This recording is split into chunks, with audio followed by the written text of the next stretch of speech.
In this video, I'll be remaking the VFX from Minecraft. I haven't seen the new film, I don't think I'm really the target audience to be honest, but I've seen the trailers and I really enjoy the style of the VFX. So that's the small scene that I put together. It draws inspiration vaguely from some of the shots in the trailers. Before we go any further, if you're interested, all of the assets from this video are available on my Patreon. You can download all the materials and environments that I made, as well as the Blender and Nuke project files with the compositing and the animated 3D scenes. But anyway, let's get on to how I made it. I'll start on the environment because I think that's the coolest part, and then I'll move on to the portal effects after. I started really simple by sculpting the landscape. Creating a plane and using Blender's sculpting tools, I manipulated the surface until I had a rough terrain shape that I was interested in. And then to give it Minecraft's signature blocky style, I used a remesh modifier and set it to blocks. And then it's just a case of changing the detail levels until it felt like the correct scale. I then added a sun lamp into my scene so I could see what was going on, and started mapping the textures onto the models. Working with the Minecraft textures was refreshingly easy because there's no PBR materials to set up. It's all very lo-fi pixel art style, and I found that basically plugging in the base colour and then sometimes tweaking the roughness a bit to get the desired effect was all that was needed for most of these materials. The grass blocks require two different texture setups. You have the top, which is full grass, and then the sides have grass along the top but then dirt underneath. To create that separation within the material, I used the geometry node in the shader, and using the normal output I can use a separate RGB node to isolate the faces pointing upwards and sideways. That way I can set up the two materials independently and then mix them with the normals as a factor. In the center of the frame I wanted to have some water, so I created a flat plane and set it to a reflective material. Then I used a wave texture distorted by some noise to create a bump map for the surface that would give it a bit more detail in the light. Then moving further back into the scene, we need some mountains. I used the same technique for this again, so I was extruding bits of geometry from a cube. Once I added the remesh modifier, it felt very pyramid-like, because all of my low poly extrusions were fairly geometric. So to make it look a bit more organic, I then hopped into sculpt mode, turned on dynamic topology so it would create extra topology as I'm sculpting, and then added in some more blobby detail to break up the straight lines. I mostly used the draw and clay strip brushes, and then I also used the snake hook brush, which was really handy for pulling out bits of terrain to create overhangs, like this archway that I created. For the mountains in the background, I wanted them to be cobblestone and then have snow along the tops. I then did a cube projection unwrap on the mountains and assigned the cobblestone texture.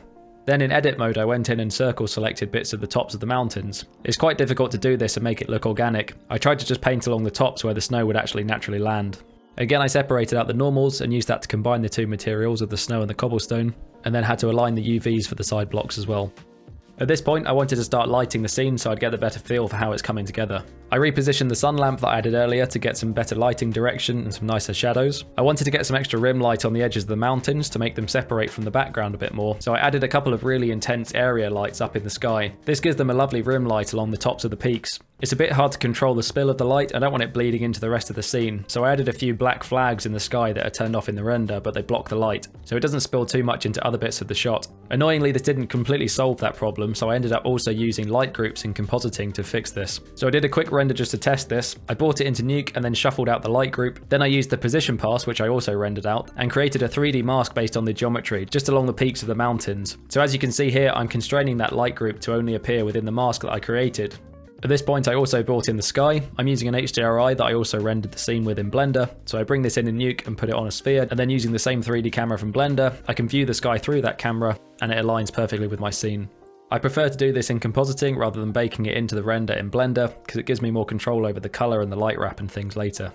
As you can see here, I'm creating a soft glow that falls over the top of the mountains, creating some nice light wrap to bed it into the background a bit better. And then I also made some volume rays coming down over the tops of the peaks of the mountains from the sun. This gives the otherwise quite plain CG renders a nice sense of atmosphere. To add some further atmosphere into the shot, I exported the terrain geometry from Blender into Nuke, so I could place some cards in 3D space with some smoke and haze elements on them. Using the Z depth pass which I outputted from Blender, I can get very specific about where I want it to appear and how it falls off into the background of the shot. I'm using some haze elements from Action VFX here that are really great. First of all, I get them lined up just in 2D space by overlaying them on the image and masking them using the Z depth pass so they appear at the correct distance from the camera in the scene. Then later I'll project them on some 3D cards and then render them through the camera's perspective so they move with the 3D camera. I also multiplied some haze elements over the volume rays to give them some more texture, otherwise they tend to look a bit too perfect. Now it's time to add some extra detail into the shots. Here I'm using an add-on for Blender called Botanic, which I downloaded as part of the Humble Bundle last year. This is the first time I'd used it, but this was the perfect time to try it out. It creates a particle system for grass and plants or whatever you want to put on a terrain across all the surfaces. I then assigned it to a vertex group so it would only appear on the top faces, and immediately you can see how well it's working. As well as grass, I wanted some nice flowers, so I picked out 4 or 5 different assets and integrated them into the particle system. It's got some nice controls for weighting, so you can choose the ratio of grass to plants. Then I wanted some really distant mountains that were even further away in the background. Again, exactly the same technique of extruding and sculpting to get the shape right. These ones needed to be quite a lot more detailed because they're much further away from the camera, so I wanted to exaggerate the difference in scale. It still felt like it was lacking a bit of detail, so I also used a displace modifier and used a noise texture to distort all of the surfaces of the mountains. This broke up a lot of the flatness and gave it some more intricate detail and also a bit more of a high frequency texture. I applied that and then remeshed it again, and this is the result. As you can see, they have quite a different look to the foreground mountains, so it works quite nicely. The background mountains are rendered as a separate pass, which are overlaid in Nuke on top of the sky and behind the main terrain in the foreground. I increased their black point quite significantly so that they're a lot more lifted. This further enhances the separation between them and the stuff in the foreground. Then we need to add some life into the shot. I really like the bee that appears in the trailer, so I did pretty much exactly the same thing. I started by modelling the basic shapes and then using a bevel modifier to create those softer edges. To generate the bee material, I used a wave texture scaled up slightly, and then used a colour ramp to make it yellow and black. Then the fun part was adding this hair particle system for the fur. I started by adding the guide hairs and then used the comb to influence their direction a bit more. I tweaked some of the clumping settings and gave it some randomness to make it a bit less perfect, and that was pretty much all I had to do. I also painted a black and white image texture and multiplied this over the base colour of the black and yellow. This gave it some extra black detail around the eyes and under the antennas. Then I modelled the antennas and the wings, basically just extruding out some simple geometry and then applying a subdivision surface modifier to smooth everything out. Then it just needed some stumpy little legs and a way to animate them. Once it was ready, I created a path that the bee would follow, used a follow path constraint on the bee's armature, and then once it was following the path nicely, I added a few rotation keyframes to the body to give it some momentum going around the corner, and animated the legs slightly to swing. You don't really see it because it's so fast, but it's quite a fun little detail. Then back in Nuke, I started finessing the environment a bit more. Another idea that I had quite randomly that turned out to work really well was cutting out some of the bits of the background mountains. I drew a few rotor shapes and then stenciled this out, and I cut them out in areas where you could see clouds passing behind the mountain, so the clouds would now come back over the top. With a bit of a blur and then some distortion from a fractal blur, which distorts the masks using noise, it gives the quite crude rotor shapes I drew a more cloud-like outline as well. Then I put another atmosphere element in between the midground mountains and the background mountains, again to add more separation. Then at the bottom of the script I start adding some of the lens effects. In this case I'm adding some lens distortion to break up the perfectness of the CG renders. Then I'm using a gizmo from Nukepedia called diffusion, which I love putting on 3D renders of environments. Under the hood it's just blurring and minusing the plate from itself, so you get this isolated fall off of the light. Then you can turn up the blur to make it more and more diffuse. Then a chromatic aberration node, just adding a small amount into the corners of the frame. And I also used a very soft elliptical mask to defocus the corners slightly. Next I brought in a few lens dirt elements and combined them to make something nice. A good trick for making this work with the lighting in your shot is to blur the footage by about 400 pixels and then multiply it over the top of the lens dirt elements. And then I'm putting this over the top of the entire shot just really subtly. You can see here I've got the mix down less than half. It's just adding a little bit of texture onto the lens. Next up we need a nice big lens flare going across the shot. While I'm doing this, I'm looking at several pictures of lens flares off on my other monitor. It's quite difficult to do this kind of thing from scratch, so I always try and look at reference if I can. And as you can see here, I slowly just built up loads of different elements that I thought worked well. There's a few more irisy elements going off in a line, and then I also created some anamorphic flares going through the center of the core of the sun. Then once I was happy with it, I created a locator in 3D space where the sun was on the HDRI, and then used a reconcile 3D node in Nuke, which allows you to make a 2D tracking position point from a location in 3D space. Then I can just parent the origin of my lens flare to that, and Nuke will do the rest of the animation work for me, so it moves correctly in my shot. And that was the last step for the environment shot. There was quite a lot of steps there. I'm losing my voice slightly just from doing this voiceover. Let's have a look at the second effect, which was the portal. I started out by making the asset of the cube. It looks quite similar to the Tesseract from the Marvel films. It took a little while to get the shaders working for this and something that I thought looked good. Initially I started off just putting a glass shader on the cube, turning the roughness up a bit to get that frosted glass look, and then I put a point lamp inside of the cube to give it a bit of emission. That was kind of working, but it just looked like a cube with a light inside of it. I wanted it to have much more of that sense of a volume inside. So in the end I used a principled volume shader instead, and used a noise texture to create some 3D noise, as you can see here, which gives the cube a lot more detail and depth. I put a displacement modifier onto this internal geometry as well, to make a few points of the volume poke out more than others and break it up. Then some more surface imperfections of some scratches plugged into the normal map, which added some extra detail onto the surface, which actually worked really well. I also ended up using a Boolean modifier on the internal volume, so I could scale it up to be touching the sides of the cube without it poking out. Then I had to actually set up the shots. I took an HDRI as well as filming the main plates for this, so this was great for relighting my 3D scenes. Using a color chart, I neutralized the colors of the HDRI and also the plate filmed on my main camera. This creates a much more consistent color workflow going back and forth between multiple bits of software. Then I painted out a few bits in the HDRI, like the tripod at the bottom of the frame and me standing at the side. And I also painted out the sun in the sky because I'm going to add a sun lamp in Blender that gives me more control over the sharpness of the shadows.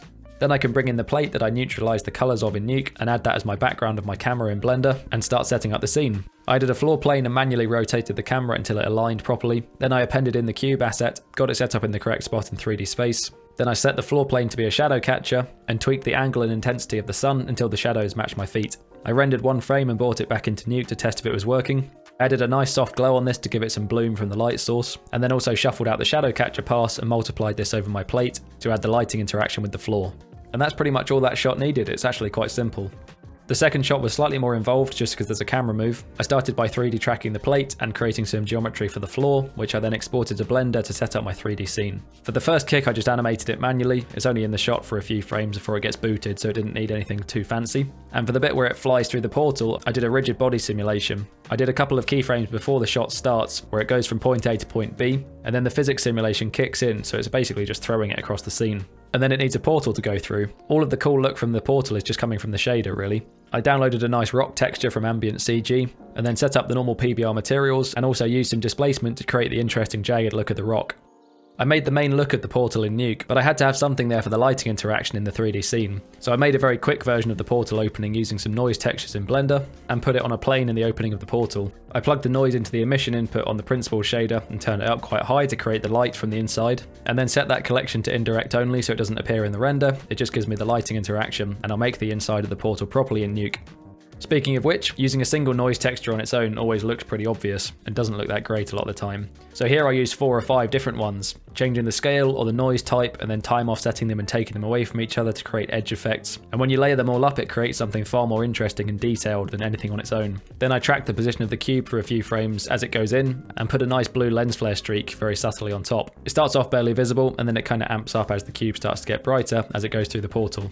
I also keyframed the intensity of the glow to increase massively as it goes through the portal, so you get this light flash effect, which makes it feel a bit more impactful, and that triggers the opening of the portal effect. I also time offset this opening effect and use that to distort the background through the portal, which again makes it feel a bit more powerful and magic-y. As you saw in the video, the camera goes through the portal, but I didn't film it like that. I never rushed forwards with my camera, so to make that camera move it's quite simple. I animated the 3D camera to push forwards and go through the portal in 3D space. Then I brought that camera into Nuke, so the noise textures that I created for the portal will also have that camera move. And then to apply the camera move onto my footage, I modelled some basic geometry for the scene, applied a subdivision surface modifier so it has no harsh edges, exported this to Nuke, and projected my footage onto it in 3D space. That way when I film this projection through the moving camera, it will actually zoom in on my footage and convincingly create this crash zoom effect. I turned up the glow quite heavily on the frames leading into the portal so it burns out to white, and then as the frame exposes back down to normal exposure, we go through the other side of the portal and we're in the 3D world. And then the very last thing I did is overlay a couple of 2D elements of embers floating in the air. I hue shifted them to be blue, and then picked a couple of bits towards the end of the elements where they're fizzling out, and that just adds some extra nice texture floating around in the air as you're coming out of the portal. And that was all of the 3D and the compositing for those shots. Last but not least, I brought them into Resolve and did a nice color grade in all 3 of the shots. Mostly just exposure balancing, adding some contrast here and there, tweaking some of the hues and saturation of things like the green grass or the blue of the cube, and then a few other bits here and there like vignettes to shape the lighting in the shot. And with all of that combined, once again, here is the final result.